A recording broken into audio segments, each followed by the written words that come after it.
Netflix and Sony are officially in early talks for a sequel to K-pop Demon Hunters 2. And here's everything we know so far. K-pop Demon Hunters is not just another animated feature. It has now overtaken Red Notice as Netflix's most watched movie of all time, with more than 236 million views. That's higher than any Ryan Reynolds action comedy, higher than any star-studded heist film. On top of that, the movie's soundtrack made history.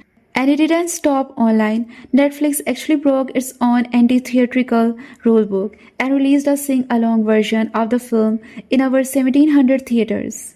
So where do we go from here? Sony and Netflix are now in early talks with directors Maggie Kang and Chris Applehans to return for K-pop Demon Hunters 2. Kang has even hinted that the sequel could dive deeper into the backstories of Zoe and Mira, since the first film mainly focused on Rumi.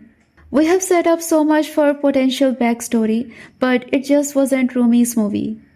So it looks like part 2 could shift the spotlight, giving each character their moment. Now behind the scenes, there is some interesting tension. Some at Sony regret handling distribution rights straight to Netflix, especially after seeing how massive the film became. That regret could shape negotiation for part 2. Could this mean a full theatrical release for the sequel? Possibly, if Sony wants to maximize box office and Netflix wants streaming dominance. This negotiation will be fascinating to watch. Meanwhile, fans don't have to wait for K-pop Demon Hunters 2 to feel the impact. Netflix is already rolling out real-world K-pop Demon Hunters experiences in its upcoming retail stores.